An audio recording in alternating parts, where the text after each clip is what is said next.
Hello दोस्तों, कैसे हो? आपका स्वागत है त्रिपाण स्टडी सेंटर में। आज जो हम करने जा रहे हैं क्लास 12 एनआईएस बोर्ड का हिस्ट्री का चैप्टर यानी इतिहास का चैप्टर नंबर 8, जो कि काफ़ी इंपॉर्टेंट है। इंडिया बिटवीन AD 750 टू 1200, यानी इसका अर्थ यही हुआ कि 750 से लेके 1200 ईसा के मध्य, ठीक है, भारतीय जो है परिदृश्य कैसा था।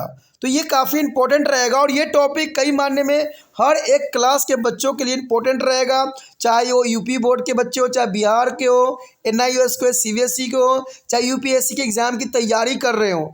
हर एक बच्चे के लिए सिलेबस जो रहेगा मान्य रहेगा, क्योंकि इसमें जो उनके सिलेबस के अंतर्गत ही ये सारे जो परिदृश्य आपके समक्ष रहेगा। लेकिन आपको पता है कि चैप्टर स्टार्ट करने से पहले एक बात जो मैं सदैव कहता हूं, जिसको आपको सोचना भी चाहिए, विचार भी करना चाहिए और अमल भी करना चाहिए, वो ये कि जब भी वीडियो देखिए पूरा देखिए, क्योंकि अधूरा जानकारी सदैव खतरनाक होता है। साथ में एक इंपॉर्टेंट बात ये भी रहता है, अगर आप पहली बार वीडियो देख रहे हो तो लाइक शेयर सब्सक्राइब करना मत भूलना, क्योंकि दोस्तों लाइक कीजिएगा तो बनाने वाले का मनोबल बढ़ता है, सब्सक्राइब कीजिएगा तो इससे ये होता है कि जब भी मैं कोई वीडियो डालूंगा उसका नोटिफिकेशन आपको समय रहते मिल जाएगा। और देखिए, शेयर का मतलब ये होता है कि आपके थ्रू ना जाने किन बच्चों को हेल्प मिल जाए, ये आप भी नहीं जानोगे, इसलिए जो है आप शेयर जरूर करो, ठीक है। व्हाट्सएप स्टेटस पे भी लगाओ। दोस्तों एनआईएस सेंटर जो है कई मानने में बहुत से बच्चों के लिए हेल्पफुल है, चाहे वो 8th क्लास हो, 9th 10th 11th 12th हो, चाहे वो NIOS बोर्ड के बच्चे हों, ठीक है, चाहे BA MA के बच्चे हो, सभी क्लासों के लिए कुछ ना कुछ जो है त्रिपाण सेंटर में उपलब्ध है। तो इसलिए आपके लिए ज़रूरी है कि आप सब्सक्राइब करके इसको चैनल को जो है सेव कर लो, नहीं तो बाद में अगर रिसर्च करोगे तो शायद आपको ये चैनल प्राप्त ना हो। तो इसलिए सोचना नहीं, विचार नहीं करना है, सब्सक्राइब करके जो है अपने पास सेव करना है। दोस्तों ये तो बात था आपके लिए, लेकिन आप देखते हैं हमारा आज टॉपिक क्या है। Today we have discussed a most important topic here, political development. That is the most important and the chapter of here, the India between AD 750 to 1200. That is the most important chapter and important here the point political development. The political development after the Harshvardhana about as was you have read in the last chapter can be best understood if you divided the period from AD 750 to 1200. There is a most important divided, there is a period in the two part. The first year part of AD 750 to the 1000, there is an important part here, but second year AD 1000 to 1200 is also important part here. The first phase was the marked by the growth of three important political power in India. This where is the Gujra is the Pratihara. Gujra is Pratihara in the North India, and the Pala in the Eastern India, and the Rashtrakuta. Rashtrakuta is the South India. There is the most important three power. There is a Pratihara, Pal, and Rashtrakuta. There is a three power fighting to the each other, and there with the each other, and the aim to be set there control on the Gangotri region, northern India. Their power were constantly fighting with each other, and the only aim here to the control the Gangotri region of North India. This is the arm confessed among these three as a power is known as a three-party struggle. That is the most important name here.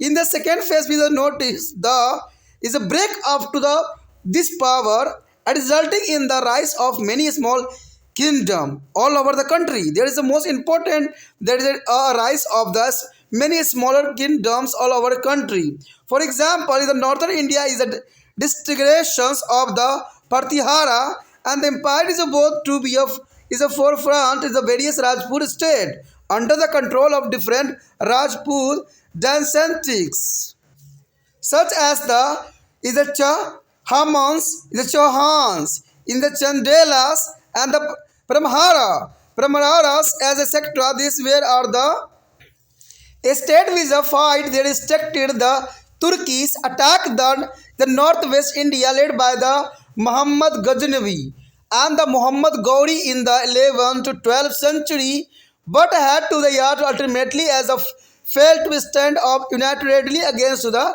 invader. There is the most important for arrive for the India Muhammad Ghaznavi and Muhammad Gauri also. Let us now trace brief of the history of the three power we have mentioned above. There is a Pratihara. is a Gurjara is a Pratihara dysentery was found by the is a Nagavata. Nagavata one in the regions of the Malwa in the 8th century. He belonging to the Rajput and clan. Later on, is the successor is a Vastya Raja extend his rule over to the large part of the northern India and made a Kannauj in the western Uttar Pradesh in the capital. The Vastaraja is a policy of expansion, the both him to be confessed with the Dharampala in the Pal king of the Bengal and Bihar, and some the Rashtrakuta. The Rashtrakuta is the most important king is the Dharava from to South India jump into the fight, and thus the began with the known as the Tripatil struggle. And a struggle among the three power, it is a concept for about the next 150 years under two various succeeding king with the upas and the down. There is a the Partihara. Gujarat Partihara, however, could be continue to maintain their hold over Kannauj till the last. And he was highly praised by the Arabians scholar Suleiman from to keeping his empire safe for the robbers. That is the most important here, a safe for robberies. And the eastern India is a Pala dysentery was founded by the Gopala, the 8th century. As the name of the all the succeeding king is ending with the Pala, and this dysentery is come to now as there are Pal dysenteries. And the son as the son of the Gopala by the Dharampala and the Devpala. There is a most important Dharampala and Devpala greatly extending the power and prestige of the Pala dysenteries. And there is the expansion toward the west and the check by the Pariharas, and the Pala is continued to the ruler over to the Bihar and Bengal for a nearly 4 centuries with a small break. The Pala king where is a followers of their Buddhism. There is a most important Pala king where followers of the Buddhism, and there is greatly is promoted his religious by the making of monasteries, is a viharas, and the temple in the Eastern India is a Dharmapala is known as to be founded to the famous Vikramashila. The Vikramashila is a university near to the Bhagalpur in Bihar. Other like in Nalanda University is attracted to the student from to the all part of the India and also from a Tibet. The many Sanskrit texts were translated into the Tibetans at his monasteries, and the most as a celebrated name to associate with the Vikramshila University was that is a Assisa is a Dipankara who is greatly respected in the Tibet. In the south is a Danti Durga was the founder of the descendants called Rakshtrakuta as century 8th century AD. The capital of the Sastrakuta was the Manukheta and the Malkid near Solarpur. Solarpur is it is the under to the king of Durava, and the Kastakuta is turned to about to the North India in the beds to a contour of Kannauj, and then the empirical cities and the mentioned above. It lead to the beginning of the tripartite struggle. One of the important king of the Rashtrakutas is the centuries was a Krishna one. There is the most important here. Krishna one is he is built the famous Kailasha temple. Kailasha temple is a very famous at the Ellora near to Aurangabad and Maharashtra. It is dedicated is a Lord Shiva, and the monoliths as a made of the one single piece of rock. The Arab accountants inform us from that Rakshtrakuta where is a quite a friendly with the Arab trades who is a visit the empire, and this trade were to allow to the build is a mosques and flow there is a religions without any hindrance. It is a testifies to be a liberal attitude of the Rakshtrakuta king, and also there is a desire to the draw of economical benefit from to the growing and the sea trade of conducted by the Arabians at that time. In South India, the Chol king of founded a Mandali empire during to the AD 1000 to the 1200 AD. The relationship between these Chols is called the empirical Chols. with there is a earlier choice mentioned in the Sangam literature is not a clear. The Chol come to the power after overthrowing the authorities of the Pallavas in the South India. The founder of their Chol century was Vijay Naya is the 9th century AD. Vijay Naya is the 9th century AD, but he a real architect of the glories of the century of the Rajaraj I. Rajaraj I is the AD 9085 to AD 1014. That is the most important year. And his son Rajendra I AD 1014 to the 1044. During this heyday of the Chol Empire, it is extending from to the R. Tungabhara is tributary is R. Krishna in the north to the Kanya Kumari in the south. There is Chol king is made to successful use of their Navya and the conquest not only the Maldives and there is a Lakshadweep, Maldives and the Lakshadweep island, but also is a Sri Lanka. And there is also defeated the king of the Malaya and the Java and the Sumatra.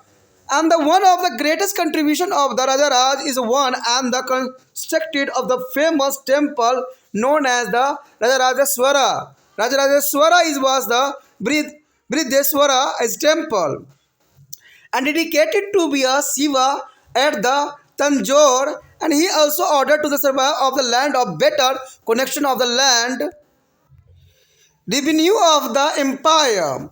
And the rule of the son Rajendra I was even more diligent, and he is carried the arms up to the Ganga in the Bengal after defeating the Pal king. The Mahipala, to be a commemorate of their victory of the founded a new capital is called Gange Kocha Choharapuram.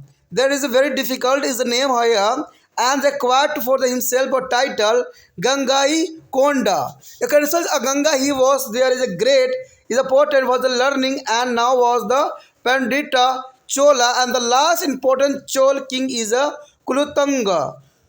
Is a Kulontonga is AD 770 to 1122 AD. Under his Chol empire started, and this integrating and the shrunk to the much smaller area. That is the most important. The above count will make you understand that is thought there was a frequently inter-regional clashes, and the culture growth was also taking place side by side. In fact, the emergency of big political power, both about their relative stability in a different regions, it is led to be development of distracted culture pattern and the related to the art, architectures, and there is a literatures, and the within each of these regions. We shall be discuss the patterns slightly later in this lesson. Here the show a political map of India. There is a 750 to the 1000 AD. There is a most important area show on the three important dysenteries. Is a Partihara, is a Pal, and Rashtrakuta. There is a most important area belong to in this map. There is a most important area show in this map. यहाँ पर जो हमारे समक्ष आया है अत्यंत महत्वपूर्ण topic राजनीतिक गतिविधियाँ। अब सोचिएगा कि राजनीतिक गतिविधियाँ किसके अंतर्गत है, तो ये जानना आपके लिए ज़रूरी है कि राजनीतिक गतिविधियाँ जो है हम आज जो करेंगे इंडिया के जो है यानी मध्य भारतीय जो है परिदृश्य यानी 750 से लेके 1200 तक, यानी 750 से 1200 ईस्वी के मध्य भारतीय जो है परिदृश्य कैसी थी, यानी भारत पे क्या क्या प्रभाव था और कैसी भारत की दशा थी। कहते हैं ये समय काल ऐसी थी जहाँ पर बहुत से जो है दूसरे देशों के जो राजाओं ने इस पर अटैक किया और भारत को बहुत बार लूटा। अगर उदाहरण के तौर पर देखें तो मोहम्मद गजनवी, ठीक है, मोहम्मद गौरी, ये बार बार भारत पे आके जो है भारत को खोखला करता चला गया। ये सब बातों पे हम डिस्कस करेंगे और जानेंगे कि आखिर इन सब के कारण क्या था और क्यों जो है यहाँ पर इन सब ने अपने बहुत आसानी से जो है अपना कब्जा कर पाए। तो देखिए कहते हैं राजनीतिक गतिविधियाँ बहुत काफ़ी महत्वपूर्ण होता है किसी भी राजतंत्र को उठने के लिए। कहते हैं हर्षवर्धन, जिसके वर्ष में हम पिछले अध्याय में भी पढ़े थे कि पश्चात राजनीतिक विकास तभी बेहतर ढंग से समझा जा सकता है। यानी हर्षवर्धन के काल जिसको हम पिछले चैप्टर में डिस्कस किए थे 7 में, तो उसको आप अच्छे से समझ लीजिएगा, तभी ये चैप्टर समझ में आएगा, क्योंकि हम उसके आगे ही ये बढ़ रहे हैं। यदि हम 750 और 1200 ईस्वी तक की कार्य अवधि को हम 2 चरणों में विभक्त कर दें तो इससे हमें समझना बहुत काफ़ी आसान हो जाएगा। इसलिए हम जो है यहाँ पर 750 से लेके 1000 ईस्वी तथा जो कि हमारा पहला पाठ रहेगा, और दूसरा पाठ जो रहेगा 1000 ईस्वी से लेके 1200 ईस्वी तक, ये दूसरा चरण रहेगा जिसमें हम बहुत इंपॉर्टेंट बातों पे जो है डिस्कस यहाँ पर करेंगे। कहते हैं इसके दौरान प्रथम चरण में भारत में 3 प्रमुख राजनीतिक शक्ति का उदय हुआ। देखिए प्रथम चरण कब था, 750 से लेके 1000 ईस्वी के अंतर्गत कहते हैं 3 महाशक्तियों का उदय हुआ, और ये 3 महाशक्ति बहुत काफ़ी इंपॉर्टेंट था। ये थे उत्तर भारत में प्रतिहार, पूर्वी भारत में पाल और दक्षिण भारत में राष्ट्रकूट। ये तीनों के तीनों जो थे काफ़ी इम्पोर्टेंट थे राजनीतिक दृष्टि से, और इनके अंतर्गत जो था हमेशा जो है युद्ध चलती ही रहती थी। कहते ये तीनों वंश उत्तर भारत के गंगा क्षेत्र पर अपना संप्रभुता स्थापित करने के लिए आपस में लगातार युद्ध करते रहते थे, और इन शक्तियों के मध्य जो है सशक्त संघर्ष की त्रिपक्षीय युद्ध की संज्ञा भी दी जा सकती है। और दूसरे चरण में हम इन शक्तियों का विघटन भी पाते हैं। इसके परिणाम स्वरूप भारत में कई छोटे छोटे सत्ताओं का उदय तो हुआ ही हुआ, और कहते हैं ये काफ़ी जो है संख्याओं में यहाँ पर राजवाड़ों में ये विभक्त हो गए। उदाहरण के लिए उत्तर भारत में प्रतिहार वंश के विघटन के फलस्वरूप विभिन्न राजपूते वंश जैसे चौहान, चंदेल, परमार इत्यादि के नियंत्रण में भी राजपूत वंश आ गए, और ये वही प्रांत है जिन्हें 11वीं और 12वीं शताब्दी में मोहम्मद गौरी ने जो है मोहम्मद गजनवी के आक्रमण से भारत की रक्षा भी की थी, किंतु आक्रमणकारियों के खिलाफ संगठित न हो पाने की वजह से वह अनंत हार गए। कहा जाता है कि मोहम्मद गौरी ने भारत पे जो है कई बार आक्रमण किए, कहते हैं 17 बार उसके द्वारा आक्रमण किया गया, और जब भी मोहम्मद गौरी भारत पर आक्रमण करता था यहाँ से जो है अपार धन दौलत जो है लूट के लेके जाता था, और अपने साथ एक जो है गुलाम वंश के शासक को स्थापित कर देता था, जिसकी वजह से मोहम्मद गौरी की जो है काफ़ी विशेष स्थान भारत में हो गया।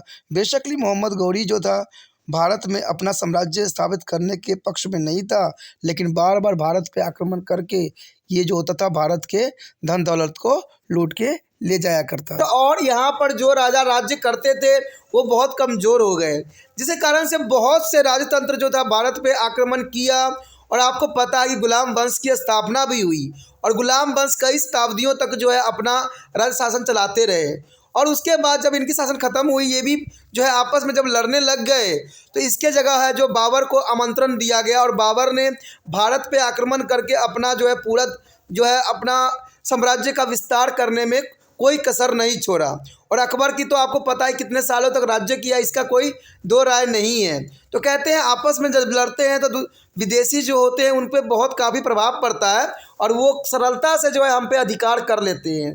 तो इसका एग्जाम्पल आपने देखा भी होगा, अंग्रेज का भी सिस्टम यही था कि भारत में राजाएँ आपस में लड़ रहे थे, तो अंग्रेज ने अपना सिक्का चला के यहाँ पर जो है 250 साल तक अपना राज्य स्थापित करके चले गए। तो यही सब बातों को समझना हमारे लिए अत्यंत महत्वपूर्ण रहेगा कि हमारे देश में अगर हम अपने देश को गौरवपूर्ण बनाना है और गौरवपूर्ण बनाना है, तो इसके लिए सबसे इम्पोर्टेंट है कि हमें मिलजुल के जो है कार्य करना चाहिए और देश के लिए करना चाहिए।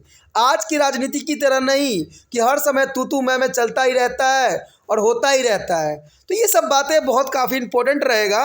अगर हम देखें तो हम ऊपर वर्णित तीनों शक्तियों के विषय में संक्षिप्त में चर्चा अवश्य करेंगे। कहते हैं अगर हम कहते हैं गुज्जर यानी प्रतिहार वंश की स्थापना जो है 8वीं शताब्दी में नागाभट्ट प्रथम के मलवा क्षेत्र में की गई थी। यानी देखा जाए तो नागाभट्ट प्रथम ने मलवा क्षेत्र में इस वंश की स्थापना किया था। कब किया था? 8वीं शताब्दी में। किसने किया था? नागाभट्ट। कौन सी वंश का? तो गुज्जर प्रतिहार वंश का। और वह किस जाति से जो है अब बिलोंग करता था? तो वह राजपूत जाति से बिलोंग करता था तथा उसकी उत्तराधिकारी जो है वत्सल्य राज ने अपने साम्राज्य की उत्तर भारत के एक बड़े हिस्से का फैलाया था तथा पश्चिम उत्तर प्रदेश में कन्नौज को अपनी राजधानी भी बनाया था।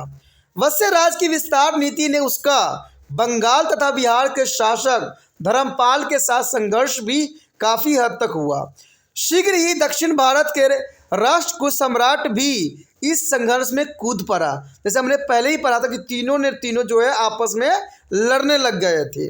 तभी जो है त्रिकोणीय संघर्ष का आरंभ हुआ, अर्थात तीन शक्तियों के बीच युद्ध हुआ और यह अगले 150 वर्ष तक आगे की विभिन्न शासकों के मध्य जारी रहा। यानी ये नहीं कि ये यहीं पे ख़त्म हो गया, कहते हैं 150 वर्षों तक आगे विभिन्न शासकों के मध्य ये संघर्ष जारी रहा। यद्यपि कन्नौज पर अपना आधिपत्य बनाए रखने के लिए गुर्जर प्रतिहार का संघर्ष चलता रहा और इस वंश का एक महान शासक जो है 9वीं शताब्दी में मिहिर भेजा था। अपने साम्राज्य को लुटेरों से सुरक्षित बनाए रखने के लिए जो है अरब विद्वान सुलेमान ने उसकी प्रशंसा भी काफ़ी की थी। पूर्वी भारत में 8वीं शताब्दी में जो है गोपाल द्वारा पाल वंश की स्थापना किया गया। तो देखिए ये भी इम्पोर्टेंट है, 8वीं शताब्दी में ही गोपाल द्वारा पाल वंश की स्थापना हुई थी। क्योंकि सभी शासकों के नाम पाल पर ही समाप्त होते थे, अंत इस वंश को हम पाल वंश के नाम से जानते हैं। गोपाल के पुत्र तथा पौत्र अथवा धर्मपाल तथा देवपाल ने जो है पाल वंश की प्रतिष्ठा तथा शक्ति में 4 चांद लगा दिए। देखिए गोपाल के पुत्र, ठीक है, तथा पुत्र ने, गोपाल का पुत्र कौन था? धर्मपाल, और धर्मपाल का पुत्र कौन था? देवपाल। इन्होंने क्या किया? पाल वंश की प्रतिष्ठा पर 4 चांद लगा दिया। यानी इनकी मेहनत के फलस्वरूप जो पाल वंश था वो चरम सीमा पे पहुंच गया। हालांकि पश्चिम की ओर उनका विस्तार प्रतिहारों ने रोक दिया, यानी प्रतिहारों के रोकने के कारण वो आगे न बढ़ सके, लेकिन पालों ने बिहार तथा बंगाल में छोटे से अंतराल के साथ लगभग 400 वर्ष तक शासन किया। कहते 400 वर्ष तक शासन करना कोई आम बात नहीं है। पाल शासक बौद्ध धर्म को माना करते थे और उन्होंने अपने धर्म का विस्तार करने के लिए पूर्वी भारत में बिहारों तथा मंदिरों का बड़ी संख्या में निर्माण करवा दिया। कहते हैं भागलपुर बिहार के निकट विक्रमशील विद्यालय को स्थापित करने का श्रेय भी जो है धर्मपाल को ही जाता है। नालंदा विश्वविद्यालय की भांति यह पूरे भारत तथा तिब्बत के विद्यार्थियों को आकर्षित किया करता था और इस बिहार में कई संस्कृति ग्रंथों की तिब्बतीय भाषा में अनुवाद भी किया गया। कहते हैं विक्रमशिला विश्वविद्यालय के संबंधी सर्वाधिक चर्चित नाम अतिशाह दीपंक का रहा, जो तिब्बत में बड़े ही आदरणीय थे। दक्षिण भारत के 8वीं शताब्दी में था दंतदुर्ग ने जो है राष्ट्रकूट वंश की स्थापना की। अब देखिए तीसरी वंश की स्थापना कब हुई थी? 8वीं शताब्दी में ही हुआ था और इसकी स्थापना किसने किया था? दंतदुर्ग ने किया था। यानी राष्ट्रकूट शासन की स्थापना दंतदुर्ग ने किया था और राष्ट्रकूटों की राजधानी शोलापुर के निकट मलेखेत तथा मनेखेत थी। यानी ध्रुव शासन काल में यह राष्ट्रकूटों में वैभवशाली नगरी कन्नौज प्रतिनिधित्व के लिए उत्तर भारत की ओर रुख किया, किंतु जैसा कि पहले बताया गया है इससे त्रिकोणीय संघर्ष को जन्म दिया। यानी त्रिकोणीय संघर्ष को जन्म दिया जहां पर तीनों राजा आपस में लड़ा करते थे और इस राजाओं के नाम आपको याद हो गया होगा, प्रतिहार, पाल और राष्ट्रकूट। जो राष्ट्रकूट हम अभी बात कर रहे हैं, तो यानी तीनों राजा में त्रिकोणीय संघर्ष को जन्म दिया। राष्ट्रकूट वंश का प्रमुख शासक कृष्ण प्रथम था। यानी इसे एलोरा में विख्यात कैलाश मंदिर का निर्माण कराने का श्रेय भी प्राप्त है। यह पत्थर के एक ही टुकड़े से बना है। यानी देखा जाए तो पत्थर के एक ही टुकड़े से जो है कैलाश मंदिर को बनाया गया, जो कि बहुत काफ़ी इम्पोर्टेंट था। भगवान शिव की समर्पित है। यानी भगवान शिव के लिए जो है पत्थरों से बनाई गई मूर्ति समर्पित है। अरब लोगों द्वारा लिखे विवरण हमें सूचना देते हैं कि राष्ट्रकूट शासकों के अरब व्यापारियों के साथ बहुत अच्छे संबंध थे। इन व्यापारियों को जो है मस्जिदों का निर्माण कराने बिना किसी अवरोध के अपने धर्म का अनुसरण करने की स्वतंत्रता भी थी। यह राष्ट्रकूट शासकों की धार्मिक उदारताओं का ही उजागर नहीं करता है, बल्कि अरब लोगों के साथ जो है व्यापार जो बढ़ाकर आर्थिक लाभ प्राप्त करने की उनकी प्रवृत्ति को भी दर्शाता है। दक्षिण भारत में चोल शासकों ने एक शक्तिशाली साम्राज्य की स्थापना किया जो 1000 से लेकर 1200 ईस्वी के दौरान थी। कहते संगम काल के दौरान वर्णित प्रतापी चोल शासक इस काल के चोल शासकों के मध्य संबंध में समझता नहीं है। दक्षिण भारत में जो है पल्लव वंश के सिंहासन से हटाने के बाद चोल शासक सत्ता में आ गए थे और चोल साम्राज्य का स्थापक विजययाल जो कि 9वीं शताब्दी था, किंतु उसके गौरव के वास्तविक वास्तुकला राजा राज प्रथम यानी 985 से लेकर 1014 ईस्वी तक राज्य किया। कौन किया? राजा राज ने किया। तथा उसका पुत्र जो था राजेंद्र प्रथम जो 1014 से लेकर 1044 ईस्वी तक राज किया। अपने सर्वोत्तम काल के चोल साम्राज्य उत्तर में जो है तुंगभद्र नदी, कृष्णा नदी की सहायक नदी से लेकर दक्षिण में कन्याकुमारी तक विस्तृत था।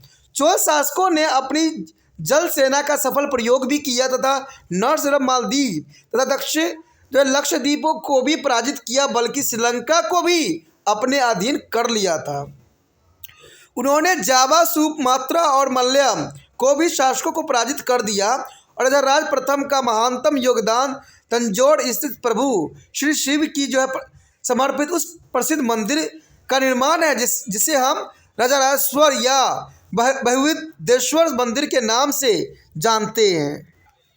कहते हैं उसके पुत्र राजेंद्र प्रथम का शासन और भी अधिक रोमांचक था। यानी देखा जाए तो उसके पुत्र राजेंद्र प्रथम का शासन भी रोमांचक से भरा हुआ था। उसने पाल शासक मणिपाल को पराजित कर बंगाल में गंगा तक अपनी शक्ति का डंका बजा दिया था और इस विजय को जो है स्मरणीय बनाने के लिए उसने एक नई राजधानी कहते गंगा को चोलपुरम की नींव डाली। स्वयं ही गंगाई कोड गंगा विजेता की उपाधि धारण कर लिया इसने और वह शिक्षा का महान प्रत्ययदाता था और पंडित चोल के उपनाम से भी काफ़ी विख्यात हुआ। अंतिम प्रमुख चोल शासक जो है कुलोत्तुंग जो कि 1070 से लेके 1122 ईस्वी था। उसके शासनकाल में चोल साम्राज्य में विघटन प्रारंभ हुआ और वह एक बहुत छोटे क्षेत्र में सिमट कर रह गया। यानी जहाँ पर यहाँ देखिए कि राजेंद्र ने अपने जो है शासनकाल को इतना चरम सीमा पर पहुँचा दिया, वहीं उसका पुत्र जो है कुलोत्तुंग ठीक है शासन तो उसने किया लेकिन जो है अपने साम्राज्य को जो है बिल्कुल विघटित करके सिमट कर रख दिया। देखा जाए तो हमने जो ये बात समझने की कोशिश किया है वो काफ़ी इम्पोर्टेंट था। हालांकि अंतर क्षेत्रीय संघर्ष निरंतर होता ही रहा परंतु साथ ही संस्कृति भी समृद्धि की ओर बढ़ती रही। वास्तव में बड़ी राजनीतिक शक्तियों के उदय से विभिन्न क्षेत्रों में अपेक्षाकृत शांति की स्थापना हुई। इससे इन क्षेत्रों के कला, वस्तु और साहित्य से संबंधित विशेष क्षेत्रीय तरीके के विकास को भी काफ़ी जन्म दिया गया। यहाँ पर आप देख सकते हो कि सभी शासकों ने किस प्रकार जो है कई क्षेत्रों में अपना जो है अधिकार स्थापित करने में सक्षम हो गए थे। इनमें जो देखा जाए तो तीनों वंश प्रतिहार हो, चाहे पाल हो या राष्ट्रकूट हो, सभी ने जो है अपना शासन फैलाने में हर संभव जो है कोशिश किया। कहते हैं ये बहुत काफ़ी इम्पोर्टेंट भी था उस समय के लिए, काफ़ी इन दोनों में संघर्ष भी चला। यहाँ पाल वंश ने जहाँ जो है कलकत्ता तक जो है बंगाल के क्षेत्र तक अपना जो है प्रभुता स्थापित करने में सक्षम हुए, वैसे ही देखा जाए तो इन्होंने श्रीलंका को भी नहीं छोड़ा। यानी श्रीलंका पर भी इन राजाओं का अपना पुण्य अधिकार कर लिया था। तो ये कई मानने में मैप भी हमें बताने के लिए सक्षम है कि उनके जो है विस्तार क्षेत्र कितना अधिक था और ये आपके लिए भी ज़रूरी था कि मैप से आप देखें और समझें कि ये कितने क्षेत्र में जो है इनका दबदबा था। तो ये काफ़ी ज़रूरी भी है और समझ के लिए सही भी है।